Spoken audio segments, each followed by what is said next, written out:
ইমোতে যদি এই সেটিংসটি আপনি বন্ধ না করেন তাহলে যে কোনো সময় মারাত্মক ধরনের বিপদে পড়তে পারেন। তো কী ধরনের বিপদে পড়বেন সেটা পুরোটা ভিডিও দেখলেই বুঝতে পারবেন। তো এই কাজটি আমি শিখিয়ে দিব।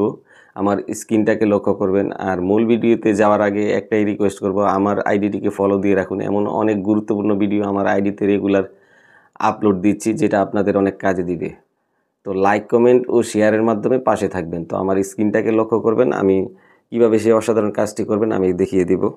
তো প্রথমেই আপনারা ইমো অ্যাপসে চলে যাবেন। ইমো অ্যাপসে চলে যাওয়ার পর সেখানে সেটিংস প্রোফাইল আইকনে একটা ট্যাপ করে দিবেন। ট্যাপ করে দেওয়ার পর এখানে সিকিউরিটি অ্যান্ড প্রাইভেসি নামক একটা অপশন আছে, সেটাতে একটা ট্যাপ করে দিবেন। ট্যাপ করে দেওয়ার পর চ্যাট অ্যান্ড কল প্রাইভেসি নামে একটা অপশন আছে, তো এইটাতে একটা ট্যাপ করে দেবেন। ট্যাপ করে দেওয়ার পর ব্লক স্ক্রিন ফর কলস, এটা এখানে আমার এখানে অফ আছে, সেটা আপনি অন করে দিবেন। অন করে দেওয়ার পর ফলে কি হবে, আপনি যখন ভিডিও কলে কোথাও কথা বলবেন অথবা কোনো ছবি শেয়ার করবেন, ভিডিও শেয়ার করবেন, সেটা কিন্তু স্ক্রিনশট নিতে পারবে না বা ভিডিও করতে পারবে না।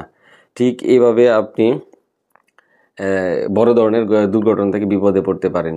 তো আপনি যাই করেন না কেন ইমোতে, সে কখনো স্ক্রিন রেকর্ড বা ভিডিও কিছুই করতে পারবে না। তো সাথে থাকার জন্য ধন্যবাদ।